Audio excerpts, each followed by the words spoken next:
to the Daily Fantasy Edge. Peter Jennings, I go by CSU Ram 88 across the daily fantasy industry. And of course, joined by Adam Levitan and Al Zeidenfeld.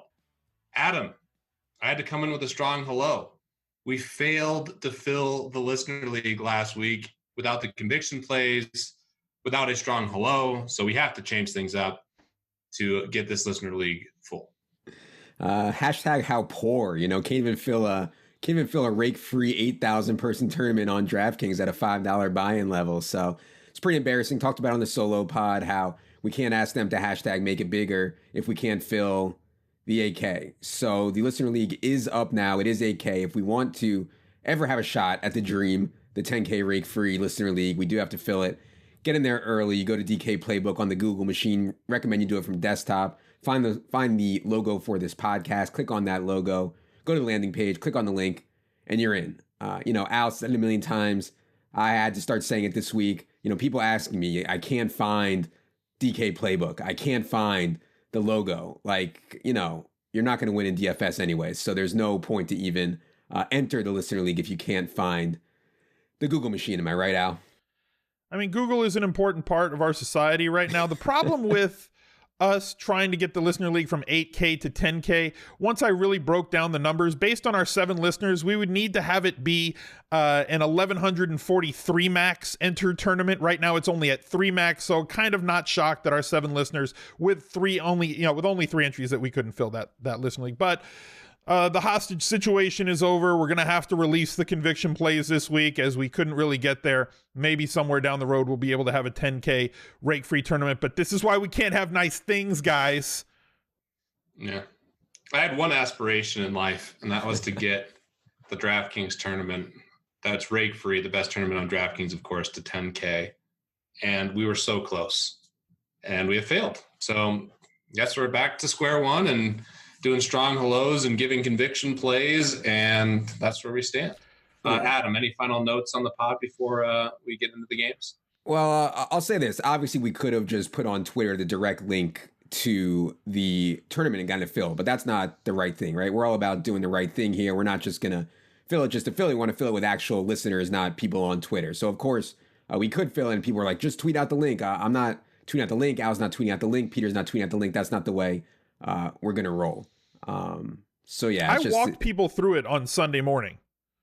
Yeah. Live and on stream. I walked people through. I said, I went to Google on stream, typed in DraftKings Playbook. I hit enter.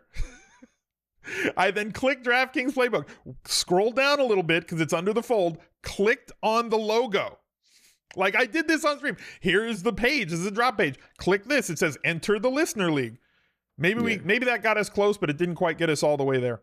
They weren't paying attention because you didn't kill any zombies. You didn't blow the head off of any zombies. I should. I mean, look, the key to being good at video games is to identify your opponent and then click on their head.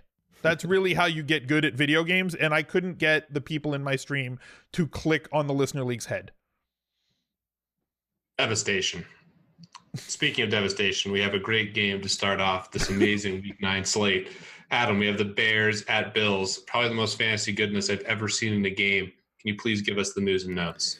I think there's a few games on this slate that some people have a conviction that it's not going to be a very good offensive game. I think everybody's going to have the conviction that this will not be a very good offensive game. Derek Anderson is out. Nathan Peterman will start for the Bills. We know how turnover prone, mistake prone Nathan Peterman is. Bears D is 4,100 though. I mean, Bears D is an awesome play. They're also 4,100 on the road. There's defenses that I think are in play for almost 2,000 less than that.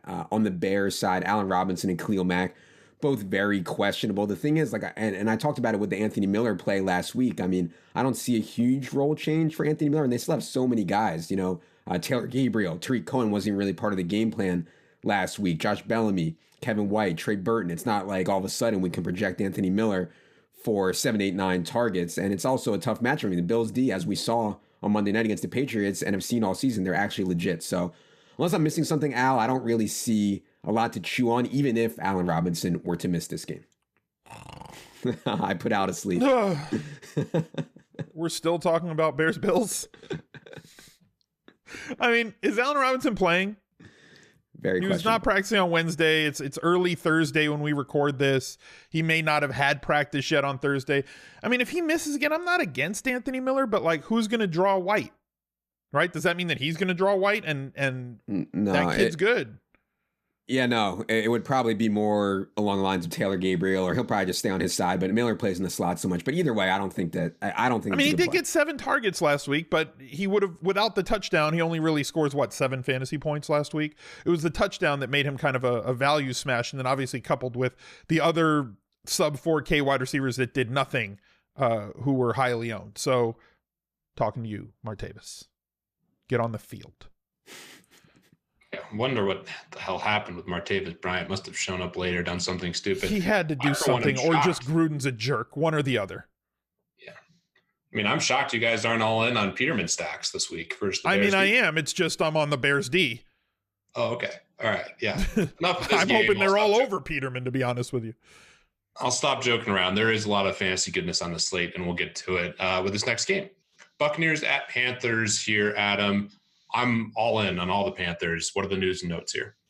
Yeah, real quick on the Tampa side first. Jameis Winston has been benched. Ryan Fitzpatrick will start. I mean, this Tampa offense is the most pass-friendly offense we've ever seen to start a season at the halfway point. Like, literally, if you combine Winston and Fitzpatrick, they're off to the best fantasy quarterback start, like, ever. 4 really good wide receivers, 2 really good tight ends. Would note Ronald Jones is out, locking Peyton Barber in, but, that's kind of mad. I think that the pass game for Tampa is where you want to be. But really in this game, I think where you want to be, Al, is on the other side. I do expect Cam Newton to be the most owned quarterback on this slate. Tampa ranks dead last in nearly every pass defense category. Cam, such a high floor due to his rushing, playing at home. And I also think there's some other guys that are interesting that we should talk about. Torrey Smith, not expected to play. DJ Moore is the guy that I thought had the most fantasy upside out of this rookie wide receiver class. He's getting a big chance now. Christian McCaffrey has been quiet the last couple of weeks. In terms of an ownership perspective, I think he's a really good play, and we'll talk about him versus a couple other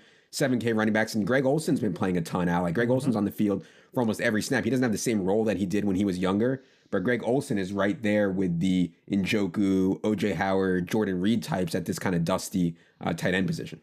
Yeah, I mean, look, I think that Pete watches Friends on like Netflix. Your wife enjoys the show Friends, Pete. Is that true? She watches every night. Okay. Literally. So, the trifle episode, like when Joey's eating the trifle where Rachel messes it up and puts like meat in the dessert. And he's like, I don't know, whipped cream, good. Right? That's how I'm looking at this Panthers team. Greg Olson, good. DJ Moore, good. CJ McCaffrey, good. Cam Newton, good. Give me all the Panthers here. All right, I want DJ Moore, especially because of the value that he brings, right? At 4,300 as opposed to McCaffrey at 78, who I think is a very much a core play this week. Greg Olson is going to be limited in practice pretty much every week, and then if he goes, we're going to play him, and if he doesn't, we don't. It's a very simple binary decision there. But DJ Moore, an 18-plus yard catch and an 18-plus yard carry in 3 of his last 4 games. The kid is electric. They're finding new ways to get him the ball. And now we have quite possibly the most friendly system to play against in the Buccaneers defense. I want to get exposure to Carolina, and I want it in bunches. And typically speaking, you guys know, our listeners, I'm speaking to you, that I like to pay down at quarterback.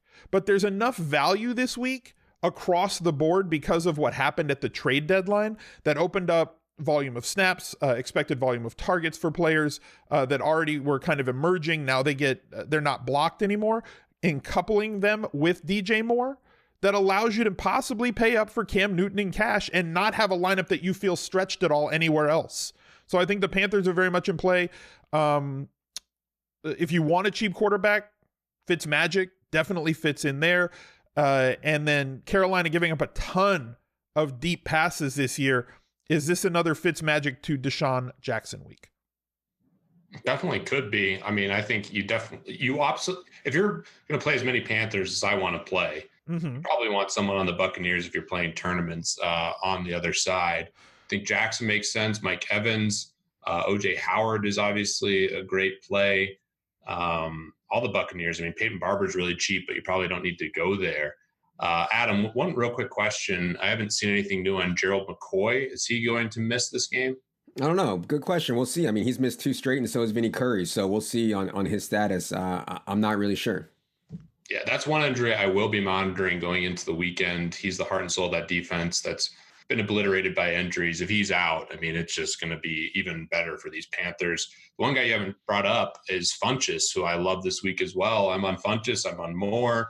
I'm on Christian McCaffrey. I'm on Cam. Like all those guys, I want to even play in cash. So it's just a smash spot here for the Panthers. 2015-16 season, a lot of tournaments were won with these Panthers onslaughts. I think this could be the week where it comes back. Cam at home, it's just a home run play for me. So, Adam, how would you rank priority of getting exposure to these guys in cash? From Cam, McCaffrey, the receivers, Greg Olsen. So certainly Cam, I know Al mentioned, paying up at quarterback.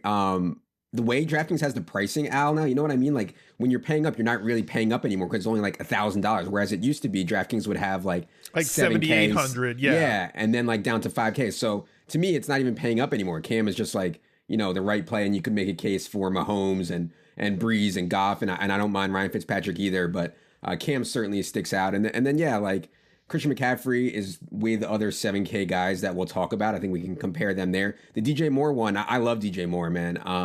I think once you start talking about all the weapons that they have, and Peter mentioned a bunch of them, it's hard to project DJ Moore for more than like 6 to 7 targets, and maybe that's enough to get him there. And it likely he's not would 7K though. He's 4,300. No, I get it. And we'll talk about some other guys in the 4K range too that at wide receiver I think are interesting. But yeah, I like DJ Moore. My first instinct was maybe tre'quan over DJ, which we can get to, but I haven't thought about it long enough to really Who do you think gets more targets, tre'quan or DJ Moore?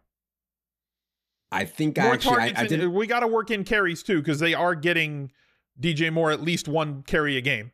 Yeah. He's had 4 of the last 4 games, 2 in 1. He had 1 with 0. Yeah, my article they are trying to work him in. Yeah. DJ Moore is like an awesome after the catch guy, and obviously running the football too. I believe I had them actually exactly the same, but I'm probably higher on tre'quan than most people would this week, which we'll get to. But yeah, I don't know. I mean, we'll see. I have no problem with DJ Moore. Let's put it that way. Right. And so it sounds like Funchess is kind of towards the bottom for you guys. Yeah, I mean, he's even when Funchess has like really good matchups, he's just like not like a guy that dominates with talent out there, and I think he's kind of. To me, you want to attack the Buccaneers in the slot. That's really where they're giving up the most chunks. Not that you can't attack. You can attack them anywhere. But I want to attack them with running backs and slot wide receivers. And like we said, bringing it back with somebody on the Buccaneers. Since week 3 on a per-game basis, Carolina has allowed the 3rd most deep completions and the 3rd most deep touchdowns. So somebody like Deshaun Jackson, even somebody like O.J. Howard, who is more of a deep threat than people really realize, very much in play. Yeah, and Mike Evans' splits are far better with Fitzpatrick than with Jameis, I would note. And he'll see James Bradbury, which is, not a difficult matchup. Yeah. All right. So this is a smash spot for the Panthers. We spent a lot of time here. We have another game that's interesting. Chiefs at Browns. Finally, the Browns get rid of Hugh Jackson. That should have happened a long time ago. Haley's gone, and now Craig Williams is the coach. We'll see what transpires. The one nice thing, they're facing Kansas City, who we know is going to put up a lot of points. They're also giving up points in bunches too here, Adam. What are the news and notes, and how much exposure do you plan on having to this game? Yeah, I mean, Greg Williams is such a psycho, but he's the interim coach now, and he's a defensive guy. This guy, Freddie Kitchens, who was the running backs coach, has never called a play at the NFL level or any level in his life. He's been promoted to offensive coordinator.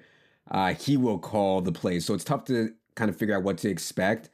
From the Browns side, on the Kansas City side, Tyreek Hill had a little scare with his groin, but he's perfectly fine. He practiced full on Wednesday. He's obviously a big play threat, although I do expect him to see a lot of Denzel Ward. And Denzel Ward is like, obviously number 4 overall pick in this year's draft. Dude is playing awesome, and he's kind of like small and quick. And obviously that's what Tyreek is also. Not to say that Tyreek can't win, because I'm sure he can, but it would leave more openings for Sammy Watkins, who I expect to go from like 2% owned last week to like 20 or 25% owned this week, even though his situation has not really changed too much at all. So I'm perfectly fine with Sammy. I just don't see it as much different than last week. And then, yeah, Kelsey, Kareem Hunt, Patrick Mahomes, all these guys, Al. Cleveland has a good defense, but I'm not sure that it matters when you're facing this Kansas City offense. Words that I never want to hear. Any player or one of us had a scary situation with our groin. Something I just don't, the words I don't want to hear in that order ever again. Please don't do that again, Adam. Like you said, great plays on Kansas City, stack Kansas City, just do it every week. I don't care who they're playing. Kansas City onslaughts, Chiefs onslaughts have basically been in the hunt, no pun intended, to win pretty much every single tournament every single week, right? They've at least been there. Sometimes they've won it. Sometimes they've come close. So I'm going to keep stacking them and going with, double stacks or onslaughts as much as I can with this Chiefs offense. You don't need me to tell you to play Kelsey, although I think that Kelsey is more cash game viable this week than others based on the value that's opened up at wide receiver. You don't really have to pay up for a premium wide receiver. If you don't want to, you can pay up for a premium tight end who is basically a wide receiver one for $1,000 to $1,500 less if you go with Kelsey. And tight end's kind of a wasteland this week, where most other weeks we can find players that are going to get 6, 7, 8, 9 targets that are 4,500 or below. I think that's much tougher to do this week, just the way the slate breaks down, actually. Damn it, Al. That was my whole take. Kelsey and cash. Lock it up. Lock button. Fair. All right, well, I'll leave that. We just had a preview of Pete's conviction play. No, definitely not. Definitely not. But he is a lock button for me right now in cash. I think given the way the tight end position breaks down, you're getting Kelsey at a huge discount, like you said. It's ugly this week. And he's incredible. I mean, I think that's where you want to attack the Browns. Obviously, we have Tyreek with Denzel Ward. He is better on the road. But, yeah, Kelsey to me. And then we should get Adam's take on Sammy Watkins, who he played in cash last week.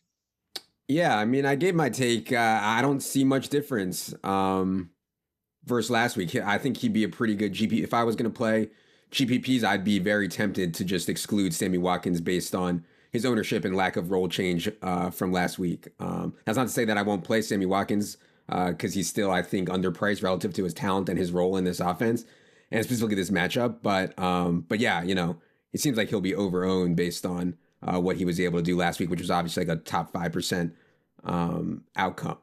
We should note on the other side, I think if you're just playing GPPs and David Njoku airballed everybody last week, I think it's a pretty interesting spot to get back on David Njoku, whose usage continues to be fine. Jarvis Landry continues to see incredible volume. And, I talked about how Nick Chubb is the kind of player that I want to fade. However, this is a pretty good spot for Nick Chubb against a really bad Kansas City rush defense. And Nick Chubb did get 3 targets last week for what it's worth. We do hope that Nick Chubb the last 2 weeks is leading the league in percentage of carries at 81.8 the last 2 games. This is the only time you were ever going to hear me say this. I'm kind of sad to see Hugh Jackson go in relation to Nick Chubb's price and my willingness to play him this week. I still am going to play him this week, obviously, because I think the price is too cheap. The talent is there and the workload's been there. But obviously we have a new play caller and a new head coach. Luckily for us, it's a defensive head coach, and that's probably going to mean that he's going to want to establish the run, which means that Nick Chubb is going to be the guy. But this is a passing situation going up against Kansas City, who has forced more dropbacks than any other team so far this year. Teams are dropping back 67.3% of the time when playing against Kansas City.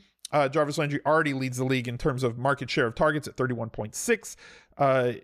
He could be in for a monstrous target day. Whether or not he can convert those into catches and yards remains to be seen. Again, a new offense, new offensive coordinator, no history of calling plays.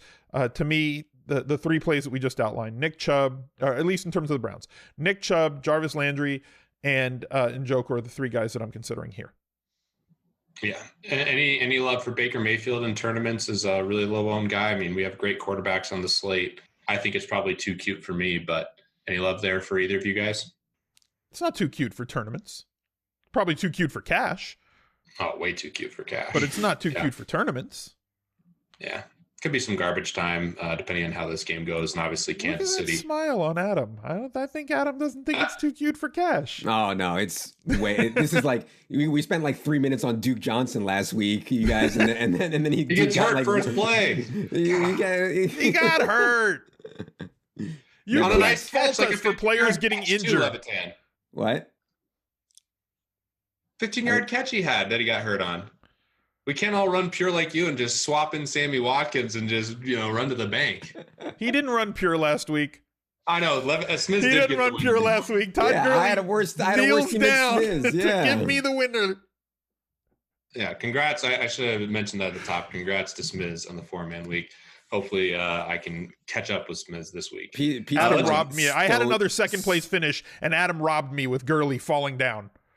Pete, I mean, I don't want to embarrass you, but not only have you struggled in the 4-man, I think you've been dead last by like 40 plus points in like 4 separate weeks. That preface is the worst preface of all time. That's no offense. Anytime you start a statement with no offense, you're going to say something that's really freaking offenseful to the next person. I don't want to embarrass you, but let me embarrass the hell out of you for a second. I mean, the listeners, if they were going head to head with Pete, would be like 6-1, 7-1. That's definitely not true, but I'm done. I'm going back to my original strategy, putting the cash game too, and then putting the stupid leagues team that just breaks all the time. Let's go to the Jets. And by the way, I played it's week 8, my lucky week, right? Played Qs for the first time last week. Oh, what happens? Second place in 2 of them. Oh, no big deal. Nice $16 Q, $75 Q. Second place, both of them. That's great. Q life. Yeah. Nothing better than a nice old second place. Let's go to the Jets at Dolphins, though. I think the Dolphins defense is certainly in play here. Adam, what are the news and notes? Yeah, another game where I think the total is a bit inflated. Like, I don't just want to go off the totals in some of these games because I think that they're going to be way lower scoring than maybe other people do. This would be one of them. Ryan Tannehill is out again. Brock Osweiler's reign continues. Kenny Stills is very questionable. Albert Wilson is out. So it's very possible that we once again see the Devontae Parker, Danny Amendola, Jakeem Grant 3-wide set against these secondary injuries for the Jets, still dealing with Tremaine Johnson and Mo Claiborne's injuries, etc. So I guess you can make a case for Devontae Parker or Jakeem Grant or something like that if Kenny Stills is out, but I'm not going to get excited about it. And then on the other side, Jets wide receivers are so banged up and, no Powell, Darnold is struggling. It's just like, I don't see a lot here when your top receivers are like Jermaine Kearse, Deontay Burnett, and Jerome Peak or something like that. Like the lack of talent in this game is so striking. And it's like so tilting that the Patriots every year get to face Buffalo, the Jets, and Miami 6 times. Like no wonder the Patriots go to the Super Bowl every year. They get home field advantage. They get a bye in home field every freaking year because their division is so bad, and then they just waltz to the Super Bowl. So I don't know, Al. I guess Dolphins D, and maybe you can make a case for Dolphins receivers, but I don't love it. Okay, Al, who do you want in the Miami Jets game? Pass. I'm not playing people from maybe Parker. Pete wants to play Jakeem Grant. Slate Jakeem Grant. That worked out. Jakeem Grant, captain spot, gets like 9 targets in the first half. Yeah. Brick. Yeah. That was great. That worked out well. I'm on the Dolphins D more than you guys. Darnold has just been a turnover machine, I believe. Has the most turnovers of any quarterback in the NFL, was turnover prone in college, going on the road here. Mentioned the lack of talent. That's really the play for me. We'll see what shakes out with the receivers for the Dolphins. I think all 3 of them are, fringe considerations for cash or leagues. We'll see what their ownership is. I do think we'll get to the other receivers that are cheap as well, that have a lot of opportunity given the trades. Steelers at Ravens is the next game on the slate, Adam. A lot of data on these second divisional games basically favoring the defenses here. What are the news and notes? Yeah, this would be another game where I was shocked to see the total. I don't see a shootout coming here whatsoever. I think Pittsburgh's defense is really coming around, particularly in terms of the pass rush, particularly in corner play. And Baltimore's defense, we know, leads the league in yards per play allowed. I mean, they're legit too. So I don't have many injuries here. Le'Veon Bell remains away from the team, so it's the James Conner show. But I expect kind of a typically rugged AFC North battle. I mean, Baltimore did allow a huge game to Antonio Brown late last year, but in the other few times that they've played him, they've done a really good job, particularly when Jimmy Smith is out there as he will be. So I don't know, man. Like Antonio, Juju, Connor, John Brown, I guess they're all in play if you think this game will be high scoring, and the total is like 46 or 47, suggests it'll be moderately high scoring. I just don't see it. I think it'll be kind of more of a slugfest now. Connor's worst game this year came against Baltimore in Pittsburgh. He got 12 touches that game. 7 targets, 12 touches. Do we think he's going to get his full complement of 25 touches that he's been getting pretty much every other game of the year? I think volume probably has a chance. Just efficiency is going to be so bad. Exactly. And I think that there's other options in better situations this week, in better offensive, in better offensive game plans, in better offensive situations. I don't know that I need to go back to Connor this week. No. Against Baltimore. Baltimore's just like, I don't want to. Why am I playing players against Baltimore? Like in tournaments, I get Antonio Brown, I get Juju Smith-Schuster. They're going to move them around. They're going to feed them targets and get them the ball. Why am I playing a running back when there are other running backs at that same or similar price or way cheaper? No, Connor's not going to be owned because he's so close in price to Kamara and Kareem Hunt and Christian McCaffrey. Like, Connor's not going to be owned in this game. Exactly. Hopefully that's exactly my point. Our opponents are chasing points, though. I mean, yeah, let's get a little bit of that, right? Maybe a little box score chasing. Maybe, but the word is out on the Ravens defense for sure. Although maybe there's the hashtag defense doesn't matter crowd that'll play James Conner. What about John Brown? That's the guy I was going to bring up. He's the tournament play. If my favorite play in this game, which I don't like really anyone here, would be John Brown. I mean, way up there still in air yards, explosive player. You know, in tournaments, you're looking for that 2 touchdown over 100 yards. He could definitely do that, bust a big play. I do agree with Adam that the Steelers are playing a lot better on defense. And the same thing applies for the Ravens here. This is the second game within the division. They are at home, but I like the under on this game and certainly don't think there's much fantasy goodness relative to their prices. Right. All right, let's go to the Lions at Vikings. This is one spot where the trade deadline certainly is going to impact the Lions. Golden Tate was traded, Adam, and we do have the Vikings, who probably the easiest team, one of the easiest teams to predict in terms of where they're going with the football. What are the news and notes here? Yeah, a lot of news. I mean, Golden Tate was averaging over 9 targets per game. He was clearly Matthew Stafford's preferred target. Golden Tate was playing almost exclusively in the slot, so they're going to use TJ Jones there. They're going to use Brandon Powell there. The question is, will Matthew Stafford throw to those guys at the same rate that he threw to Golden Tate? The answer is almost certainly no. So then you can start projecting more targets for Kenny Golladay, hashtag team preseason, obviously one of the rising stars in the league. More targets for Marvin Jones, who's certainly a talented guy in his own right. Marvin Jones, the last few times they've played the Lions, they played the Vikings. Marvin Jones has been shadowed by Xavier Rhodes. If you remember, on Thanksgiving, I believe it was last year, Marvin Jones just put it on Xavier Rhodes. Like, the worst game that Xavier Rhodes had all year was against Marvin Jones.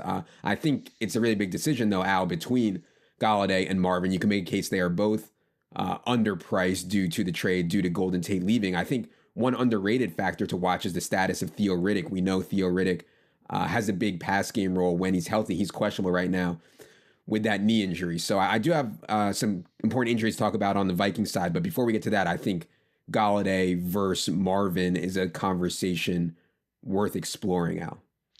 It definitely is. And here's where I kind of feel like I'm chasing the ball around the roulette wheel, and I don't like feeling that way, but I don't know if I'm actually doing that because Marvin Jones Jr. leads the league in terms of end zone targets, right? This is where we look for upside, right? So knowing that both him and Golladay should see an increase in terms of their floor of targets, right? They're going to see more looks every single week. They're not going to pick up all of Tate's targets, but they should each pick up 1 or 2 more per game. Knowing that when they get anywhere within range of the end zone, whether it's in the red zone or just outside, Matthew Stafford feels most comfortable throwing the ball in the end zone to Marvin Jones Jr. I think that Marvin Jones Jr. is the better play this week, even though I felt that Golladay was the better play last week, and Marvin Jones Jr. is one who had the big day, and that's why I kind of feel like I'm the one playing whack-a-mole this week, but I don't think I am. I feel it's more process-oriented than game log watching oriented. Now, Graham Barfield also put up the stats on Kerryon Johnson. I don't know. Is Graham a friend of the podcast, Adam? Yeah, he's been on the podcast, I think, twice. There you go. Friend of the podcast, Graham Barfield from NFL Network. Posted Kerryon Johnson splits with Theo Riddick, weeks 1 through 5, 40% snap rate, 13 opportunities, 12.2 routes run per game. Without Theo Riddick, the last 2 weeks, 70% snap rate, 21 opportunities, and 17 routes run per game. If Theo Riddick is still out this week, Kerryon Johnson should be on again this week. Yeah, I like the Kerryon Johnson call quite a bit. I think this trade emphasizes that the Lions want to run the football more like they have been. I think we're going to see more 2 tight end sets. And I think Kerryon Johnson should get more opportunity in the pass game. I think the one injury to watch, like Adam referenced, is Theo Riddick. That could definitely impact all the options we're looking at. But Kerryon Johnson, free the guy. I mean, he's incredible. Did get some nice garbage time scoring last week. I've been a Galladay truther. Had a lot of Galladay last week. It was frustrating to see Marvin Jones, obviously have the huge game. But, yeah, both of them are in play for me. I think your process there, Al, makes sense. The only thing is I'm just such a big truther on Galladay. I think his talent is right there near the top of the league. Also, we've referenced it multiple times in this podcast. He's been so unlucky with penalties here. So I'm not saying to fade Galladay, though, right? Yeah. No. They're both great plays. Right. I think. I agree. I think that Marvin Jones Jr. slightly better. Maybe it's just because of the 200 savings that whatever, maybe that is what's ticking him a little bit higher in my mind. But realistically speaking, they're both good plays this week. I simply prefer MJJ a little bit more based on the touchdown upside because of the history with Stafford this year. Yeah, I think I prefer Galladay, but let's talk the Vikings. I know you have some news to get to here, Adam. I mean, Adam Thielen's been ridiculous. Steph Diggs is cheap. Kirk Cousins, certainly another guy who could have a good game. There's a lot going on here. Yeah, and I think one of the injuries that's flying under the radar is Steph Diggs banged up his ribs, and it seems like he's legit questionable. I saw one beat writer say that he expects Steph Diggs to be a true game time decision. So that would change a lot, obviously, because they'd have to move Laquan Treadwell likely into Steph Diggs' spot. I think that would be a big boost to Kyle Rudolph, who is extremely cheap. And then we'll also see on the status of Dalvin Cook. I know Latavius Murray I expect to be pretty popular given how poor Detroit has been against the run. Yes, they added Damon Harrison. Damon Harrison I don't think is ready or is capable of playing every snap. But I don't know. I think like there's a conversation to be had between Phillip Lindsay and Latavius Murray. You know, comparing those two is a decision that people are going to have to make. If Steph Diggs can play, would expect him to see more of Darius Slay than Adam Thielen would. Adam Thielen only saw 7 targets last week. Obviously a season low, still smashed. And yeah, I obviously like Adam Thielen. His price now would be, I would say appropriate, would be a way to describe it at 8,900. But Thielen is for sure in play. And yeah, I mean, I'm sure, you know, I know Pete and maybe Al too, usually like Latavius more than me. But I think it's certainly not, Latavius is certainly not a bad play if Cook is out. Yeah. I think Latavius is fine. I think there's better running backs. I think that this is a pretty stacked week at that position. We'll see what breaks down the Diggs news. So definitely something to monitor. I thought he was beat up, but more likely to play than not. That's something that really will shift things. Rudolph, I was locking in Kelsey, but if Rudolph or if Diggs misses, I think Rudolph definitely is in play. I believe he's 3,600. That is some really nice savings that would enable you to get up to some other receivers or play 3 great running backs. Any final thoughts here, Al? I mean, I think Latavius Murray is a better play than most people think if Dalvin Cook is out. If Dalvin Cook is in, I think he's okay. If Dalvin Cook is out, I mean, Detroit's allowing over 5 yards per carry. They're like the 3rd worst in the league in terms of yards per carry allowed. Opponents are running the ball a ton against them. 44.9% rush rate against, 4th highest in the league. So opposing offensive coordinators know where the weakness is. And they're really trying very hard to exploit it consistently. And it's not like Minnesota hasn't been giving the ball to Latavius Murray, 4 rushing touchdowns in his last 3 games without Cook, with a 5.38 yards per carry in those games. So like, I think that if Cook is not there and he's going to get all the work again, I really do like Latavius Murray this week at 5,100, even though running back is very deep. You can focus for tournaments. Let's say like your portfolio of exposure for tournaments, right? In cash games, we can only play 3. You have to make the right decisions what's going to build you the best lineup. In terms of tournaments, if there's like 6 or 7 running backs that are just better than everybody else, just like last week, it's okay to just take 25 to 45% of every one of those running backs across your tournament exposure, whether you're playing 5, 10, 25, or 150 lineups, right? And just focus on that group of running backs. And to me, with Cook out, if he is indeed out once again, Latavius Murray is in that group. Yeah. I will note Stacks Harrison has been an elite run stopper. I need to look through his snaps. Did you see how many snaps he played last week by chance? Yeah, it was like a little bit less than half, and you could see the yards per carry. Like I saw a stat, you know, yards per carry when Snacks was out there versus not. It was like a huge difference, like 2x. Yeah. So, I mean, that's something to monitor just with the matchup. But I do like Latavius still. We'll talk about Lindsey, and I would love to make a team with Kamara, McCaffrey, and Gurley, which is possible. But Not with Kelsey, but you can do it. You can do it without Kelsey. That's where Rudolph becomes really interesting. All right, let's go to the Falcons at Redskins. Big news on Chris Thompson, who he would be probably my favorite tournament play on the board if he was 100% healthy, Adam. But man, looking rough. Yeah, I mean, Alex Smith keeps throwing him hospital balls, and he's one of the most injury-prone players in the league. He's small, he's explosive. So yeah, I don't know. I would consider him very questionable for right now. We know that when the Redskins play with a lead, Adrian Peterson is smashing. And yeah, I mean, a couple of things I've been wrong on for sure this year, like, how good Seattle is, how good Adrian Peterson has been. So yeah, I mean, the Redskins, it's just hard to get excited about Redskins players because the whole plan is just play good defense, which they've been playing great defense, and ride Adrian Peterson. So even though Jordan Reed is really healthy and he's playing a ton, his usage is just so bad. Like, I want to play Jordan Reed against the Falcons in this spot. It's just the usage sucks. And on the Atlanta side, Al, I mean, I don't think people realize Washington has been so good on defense, top 6 in yards per play allowed. Really good pass defense. They've struggled a bit on with perimeter wideouts, and Julio can certainly win in any matchup. But I can't believe I'm saying this, but I think I prefer Michael Thomas to Julio Jones this week at that kind of high 7K price range. And obviously, you guys know me. I absolutely love Julio almost every week. So I don't know. It's an interesting game, I think. I prefer Michael Thomas, but he's a special talent at a super low price in a game with a total of 60 freaking points.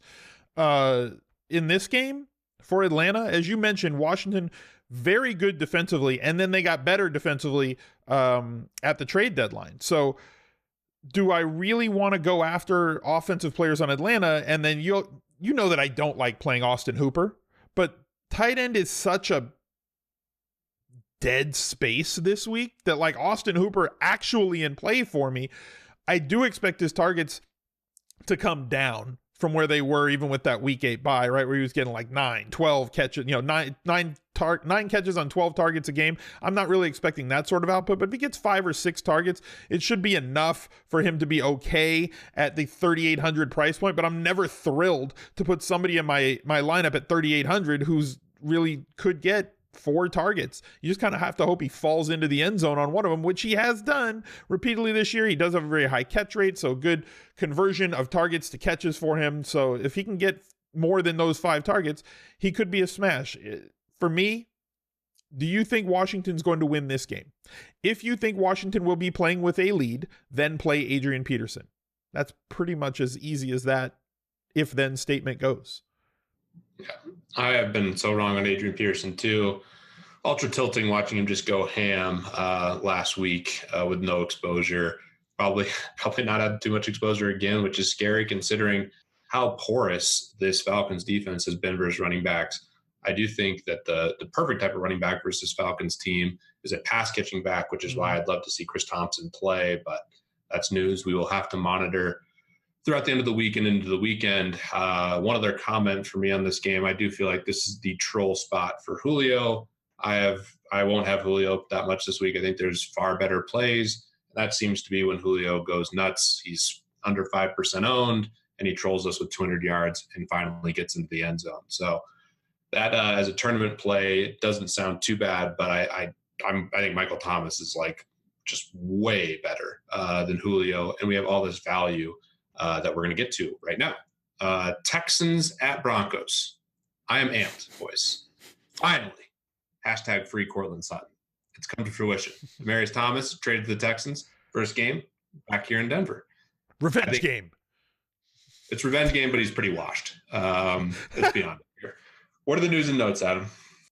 It's so funny. I mean, Peter was playing Cortland Sutton as like the third receiver with Case Keenum at quarterback in bad matchups. Now he has Cortland Sutton as the clear-cut number 2 wideout in a good matchup.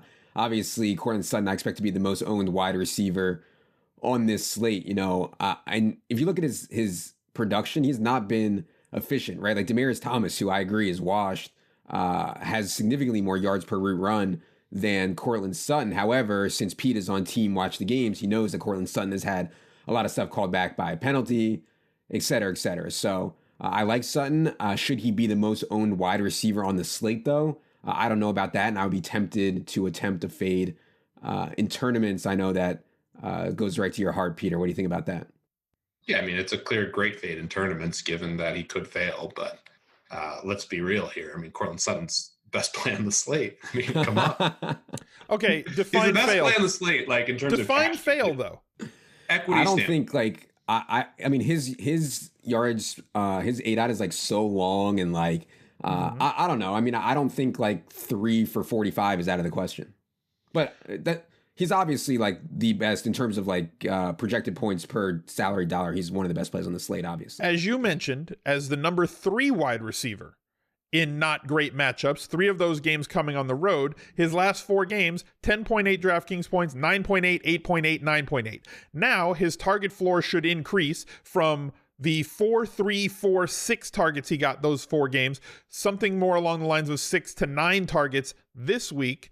And then you figure his touchdown expectation also should rise, considering that Houston owns the 5th worst red zone defense in the league this year. Like I said, define fail. If he has 10 fantasy points at 3.9K, is that a fail? Yeah, for tournaments, that's a fail because you can't win with a guy who's 40% owned and gets you 10 points. Okay, possible.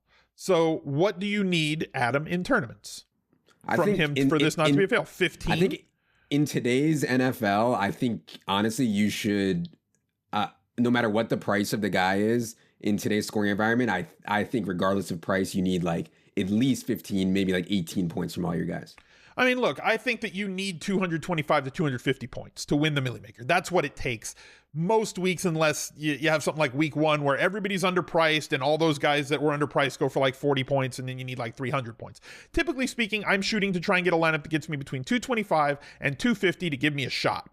Now, it doesn't always depend, to me, on what the 3 whatever K guy does. It depends on what that guy allows me to afford. So if Cortland Sutton has 13 fantasy points this week, but he allows me to afford 3 other cats who score 30 fantasy points this week, it's going to be necessary to have those guys on your roster to win the Millie Maker, where if Cortland Sutton goes for 12, 15, if he goes for 30, you're going to have him. Oh, right? Well, obviously. Yeah. I mean, if he goes for 15, owned. If he goes to 12 to 15, you could have him and still win the Millie Maker. So I think that people that are fading him, thinking that like, well, if he only gets me 11 to 14 points, I can't win the Millie Maker. I think that's a false statement. I won the Millie Maker with 15 fantasy points from David freaking Johnson, who was not 3.9K.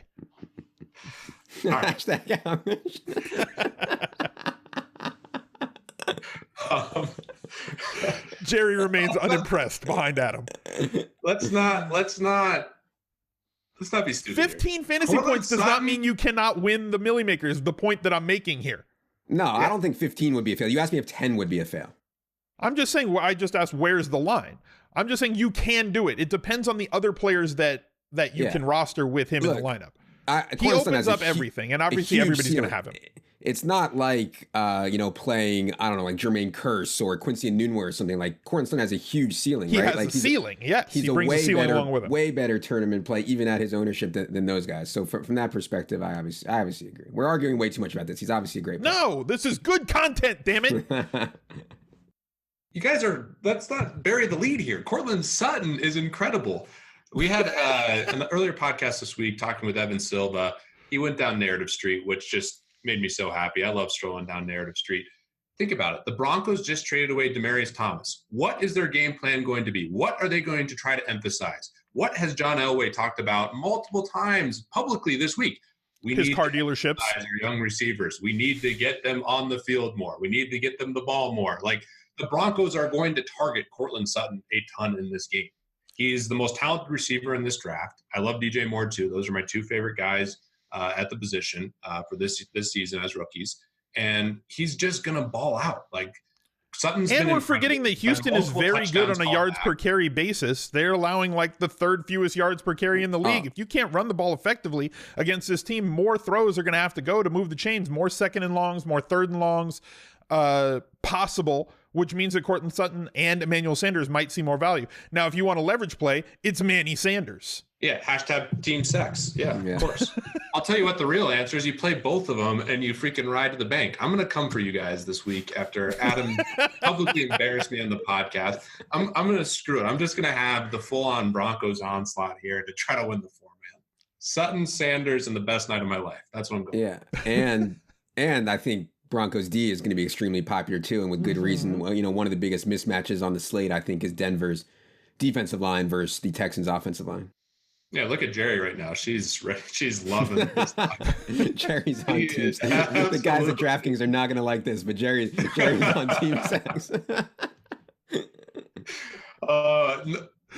Should we talk a little DeAndre Hopkins? Is he worth playing? I mean, hold on. He's a really Let's stay. Hold on. I want to too. Yeah, that's my. I guess one of the questions that it's going to come down to for a lot of people, maybe including myself, is Latavius versus Lindsey in that 5K running back range. I was I think underestimated last week Lindsey's role in the pass game, even though they have Booker.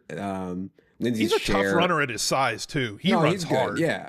And I just thought I was more worried about him not getting pass game work if they got behind. But even when he plays on early downs, they still throw him the ball a decent amount. So right now my slight lean is to Lindsey over Latavius, but it's something I'm going to keep thinking about unless you guys have a strong take on it.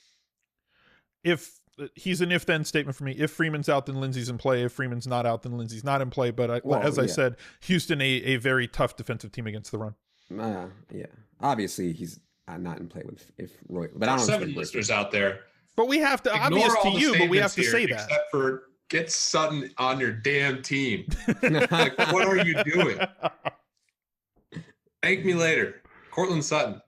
I'm tilted, though, because I've played him every single week. And, and did not get to reap the benefits. Talk play. Now he's going to go off at like 40%. It's going to be like no leverage whatsoever. My best leverage is Tim Patrick at 3K. Cortland Sutton, and I'm just going to freaking jump off a balcony. Al said it. Tim Patrick, 6'1", 125 too.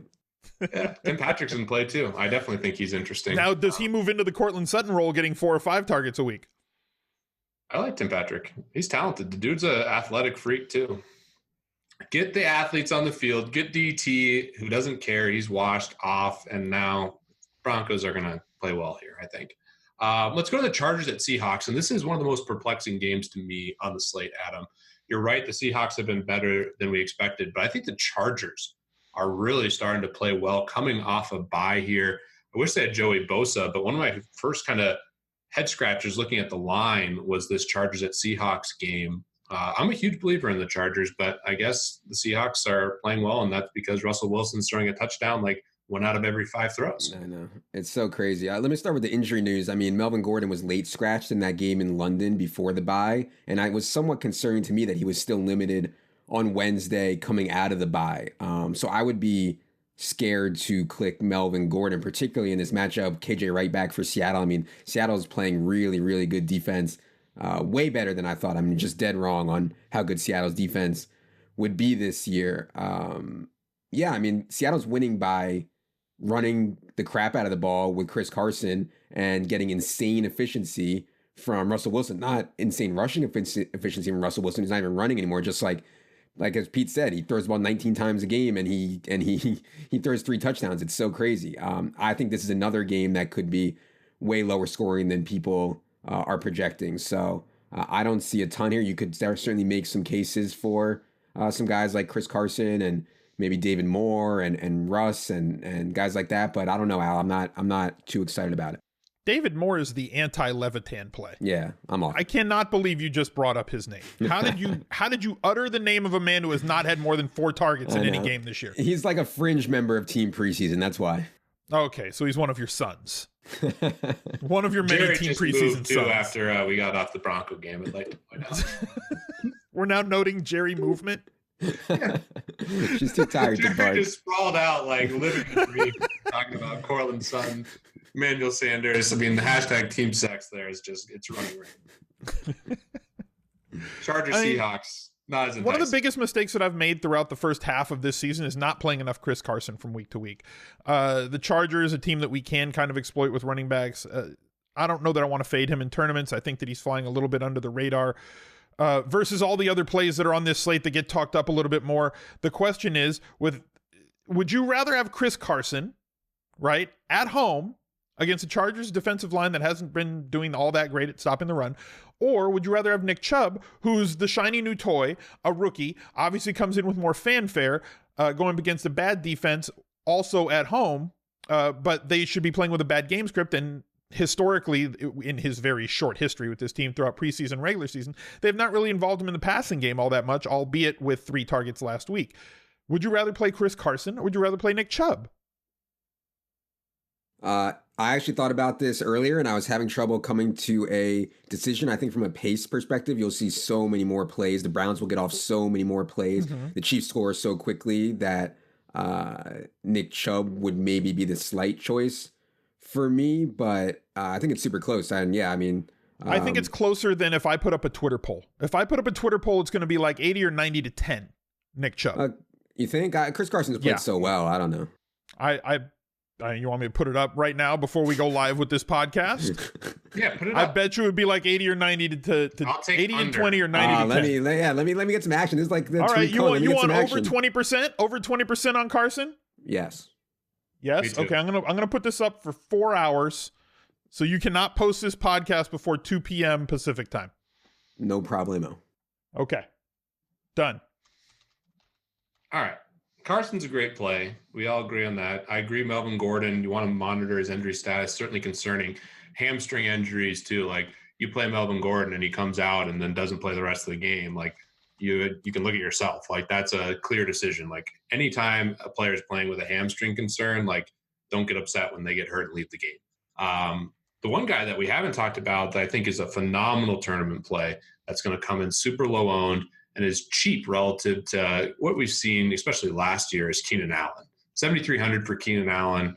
I know it's not the best matchup. I know it's in Seattle. I know they're playing better defense than we thought, but Keenan Allen is due for a monster game. I think one of the adjustments this Chargers team will make offensively is trying to get him even more involved. They started running some jet sweeps. They have tried over the couple weeks before the bye to get him more involved, but he's too talented of a player when healthy to not see a ton of volume. So to me, he's a pivot away from some of these other shiny objects. If you're going to play the ownership game, I think Mike Williams is really thin, but another guy you could go after.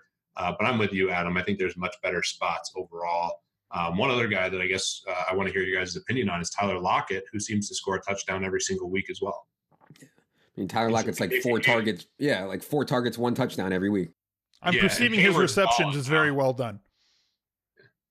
Keenan Allen love anyone? Tyler Lockett love more? Yeah. What about Gazelle? Yeah. Oh yeah, the Gazelle. What about the Gazelle, baby? When Keenan Allen was like going off, he was seeing like 13, 14, 15 targets because he doesn't make like huge plays. So now at his current volume where he's only seeing like 7, it's just hard for him to have a huge game because his ADOT and his YAC is so low. So he would concern me at his price, but he's certainly a talented guy. Okay, Adams, that's a I hate the play response. All Terrell Williams does anymore is get 118 receiving yards on 4 targets and at least 1 touchdown. That's all he does. That's his job on this team. 118, 4 targets, at least 1 touchdown. That's his job.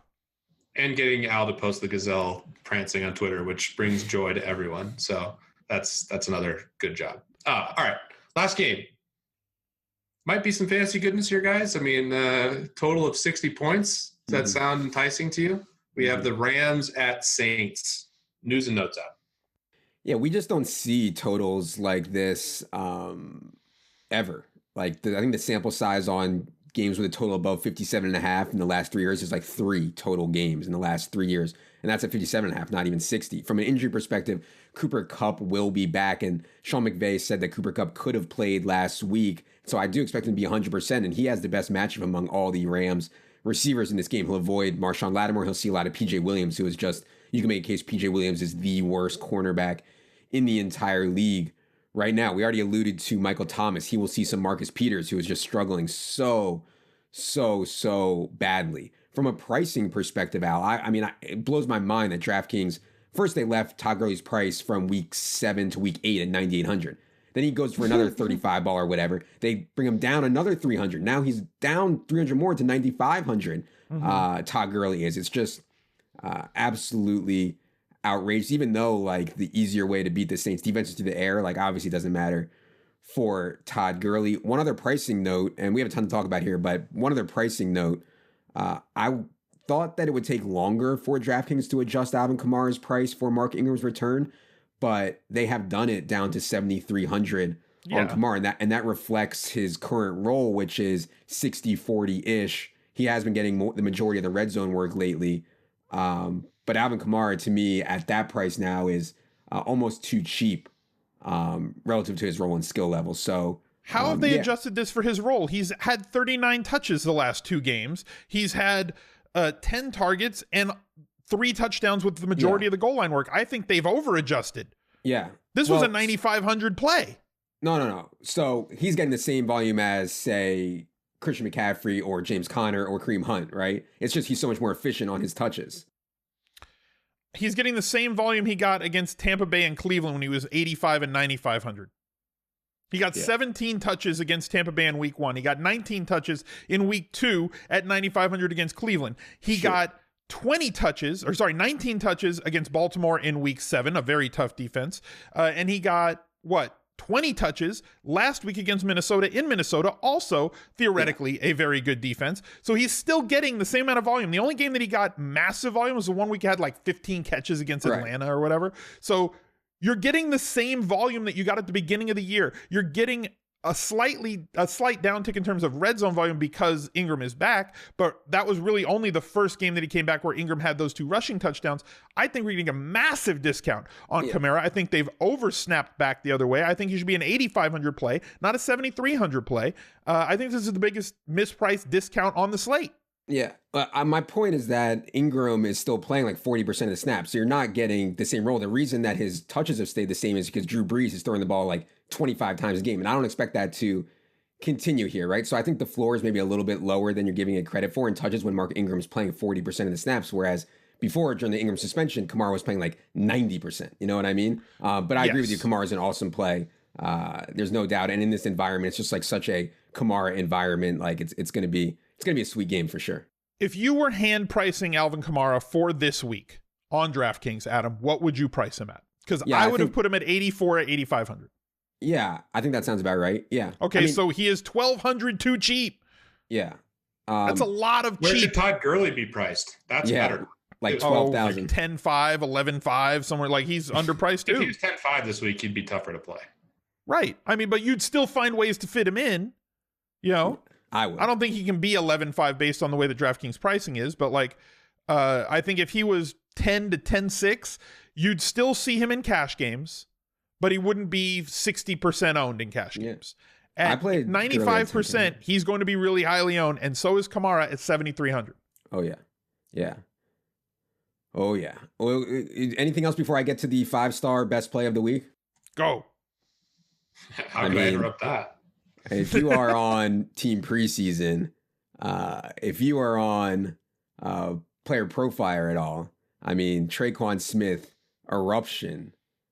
This is the dream spot for the president of this year's team preseason, or one of the presidents, maybe like the vice president or the secretary.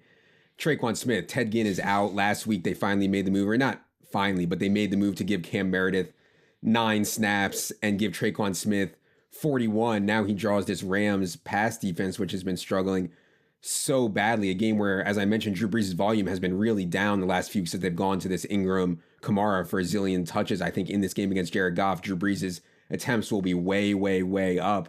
It's almost like Tre'Quan at home in this ridiculously good environment with Drew Brees as his quarterback, talented guy, 4,200. Like, I am tempted to say that Tre'Quan is a better play than Sutton or Watkins or Moore. And I'm not going to say it. All I said is I am tempted to say that Tre'Quan is a better play than those guys. And I doubt I'll be able to pull the trigger because certainly Tre'Quan's floor is lower. You know, they have been so locked on to Michael Thomas, Kamara, Ingram, and really kind of a tight tree. But I just think Tre'Quan, maybe I'm biased by hashtag team preseason, but I think it's the spot for Tre'Quan.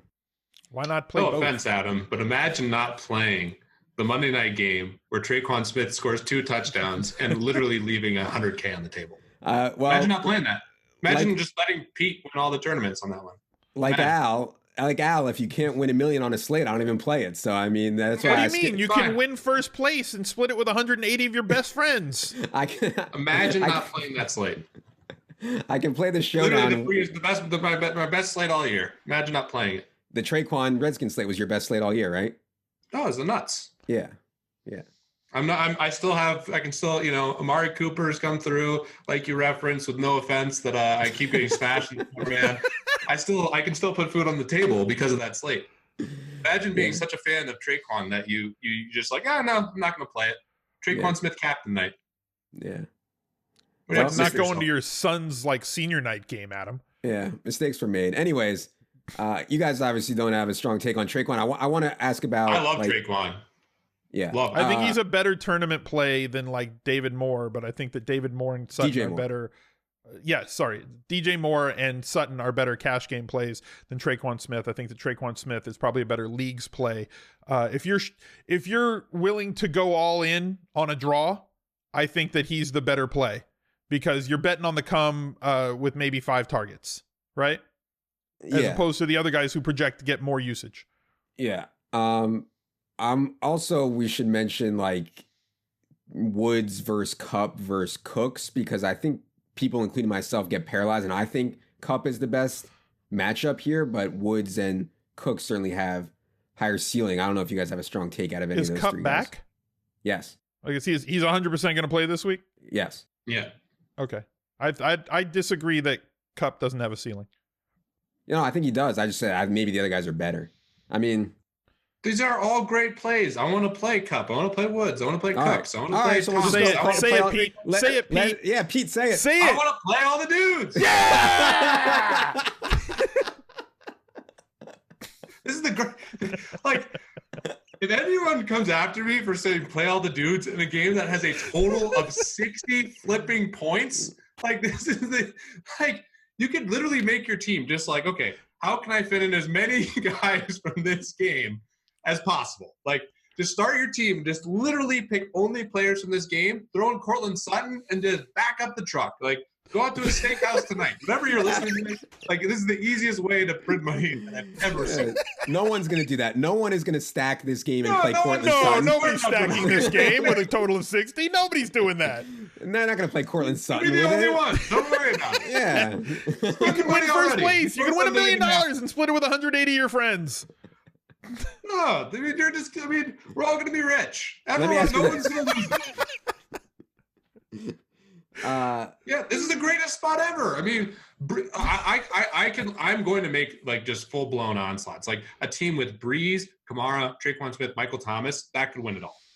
Bring it back with some of the guys like Todd Gurley and whatever. Like, there's value on this slate. You could also do like a Goff Gurley Kupp team. Like, all the dudes are in play here.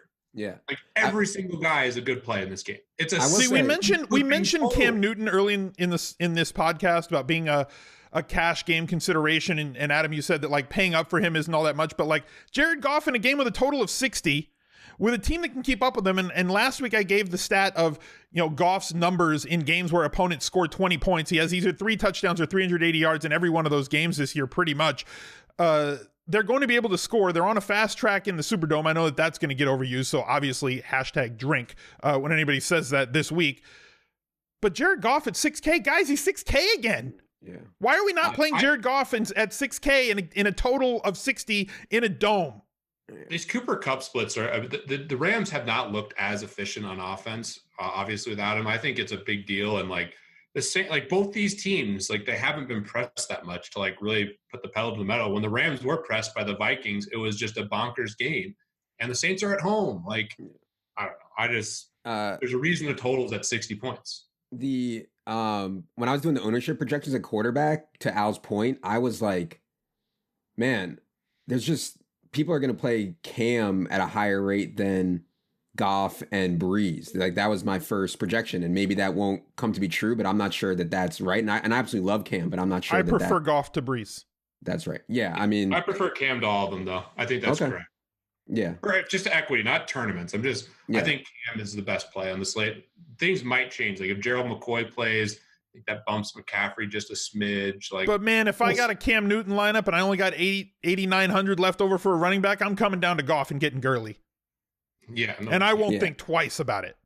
One thing that I think I probably made a mistake on last week was if you play Goff and Gurley together, you're guaranteed obviously all the Rams touchdowns, and that a lot of weeks can be like 6 touchdowns. You know what I mean? And I've made that play a million times. It doesn't always work out as well as you think. Freaking San Francisco, Gurley scores all the freaking touchdowns, and everyone. Yeah. But San Francisco couldn't score. The key. But then you had last year. We went with the Cobra Kai Goff narrative last year. If he was playing a bottom half pass defense, you played him. If he was playing a top half pass defense, you didn't play him. This year, the Goff narrative has moved to: can the opponent score over 20 points to keep McVay's foot on the throttle? Right? And we saw that happen last week, and we saw what happened last week. We've seen it happen numerous times this year. If their defense is going to shut down an opponent like they shut down San Francisco, then you don't play Goff. If you have an opponent like New Orleans, in New Orleans, with all the talent they have that matches up well against the Rams defense, then you play Goff. That's my... It's a 1-point spread. It's perfect. It's a 1-point spread. It could be 33-30 and just eke over the total. It's a dream spot. I hope what I really hope happens now, the more I think about it, I was pressing the lock button on Kelsey. I still love Kelsey, but it would be better if somehow Diggs missed, and then you can play Rudolph and Sutton, and then you can just jam in all the dudes. You could theoretically make a lineup with Goff, Gurley, Kamara, Kupp, Thomas, Tre'quan, and just pick 2 other players from 2 other teams in the defense. You could fit that. That could happen because Kamara is $1,200 too cheap and Gurley is $1,000 too cheap and Goff is still $6K. You can fit them because they're mispriced. And Thomas is $7,600. And Tre'quan is $5K too cheap. Yeah, agree with that. Here's the thing. Here's the other really big benefit that you can have with this game. All morning, it can just be a straight tilt fest, right? Like things can just be going badly. Your teams are going. You got like 400 PMR remaining. When you have the bullet in the chamber, there's still always hope. The bullet? You got a Gatling gun. That's not a bullet. You've got an entire clip waiting to go in the afternoon. Yeah. So for the listeners and out there, it's the 20-minute hammer. It's the 20-minute hammer too. It starts at 4:25 Eastern time. You get the extra PMR versus the people that have players in Denver and players in Seattle and the Chargers. You get the 20-minute hammer with this game too. It's ridiculous. I'm going to be sitting there with Sutton in this game, and I'm just going to be counting my money all day long until something really bad happens. But it's going to be great. Sutton's an afternoon game too. You're going to have all those teams on the left side of your DraftKings app just waiting with that full green circle ready to go. Full green circle. It's nice. I like it. All right, we spent enough time on this game. If you want to be contrarian, fade it. If you want to be smart, look at the game with 60 points. Since we didn't fill the listener league, which we tackled it at the top, but I'm freaking embarrassed. It's just so embarrassing. Get in the damn listener league. We're giving you the freaking conviction plays. I'm eager to make a lineup now, but I'm pissed off that the listener league didn't fill. So, Adam, give the people what they want with those. Bleep that out. Give them the damn conviction play. I'll give mine, and then we'll kick it to Al. All right, we're bringing the conviction plays back. We're all going to do some. We're all going to do whatever we want. I'm not going to. Adam's giving himself rules. Yeah, my rule is I'm not going to give like the cash game lock. I may or may not play my conviction play in cash. Okay. Yeah, I'm going to give you a play that I have a lot of conviction on, but might not use. We're off the rails. I'm doing bold calls. Alvin and Peter are doing conviction plays. My bold call is Tre'Quan Smith ends up as the highest scorer on the Saints team in DraftKings fantasy points this week. Okay. Bold call. That's bold. That is bold. That's nice. It's bold, Jerry. I like it. It's bold. I'm going with a conviction play. This is a shocker for those listening that I'm going here. How are you not wearing a Broncos jersey for this? Cortland Sutton as my conviction play. I know you've been waiting all podcast to hear what I think is the conviction of the week. And yeah, I'm all in on Cortland Sutton. I mean, I've been all in already through 8 weeks. They trade Demaryius Thomas. What do you guys think? I'm going to get off? I mean, this is it. Cortland Sutton. If he has a 0, just tweet at me all day and it's going to be bad. But Cortland Sutton when he scores a touchdown, when Emmanuel Sanders scores another touchdown, and then this Rams game goes off. Thinking it's going to be my best week of my life. That's what I'm hoping for, Al. All right, well, for my conviction play, I'm going to give you the best value play on the slate, and it's not Cortland Sutton. It's False. Todd Gurley and Alvin Kamara at $2,500 DraftKings dollars in savings because they're mispriced. If you're considering, well, I don't know, I can't afford $9,500 for Todd Gurley. I don't know, Alvin Kamara, Ingram's back. He's gotten like 19.5 touches the last 2 weeks. These guys are mispriced. Jam them in. The value's there for you to be able to do it and go get the money. For Pete, for Adam, I love that we had fired up Pete on the podcast. For producer Luke, and I'm just going to say this, for Evan Silva, because this is the only podcast, in fantasy football that does not have Evan Silva every week. I wanted to bring him into the podcast, at least by name only. I'm Al, and we'll catch you later, guys. Bye.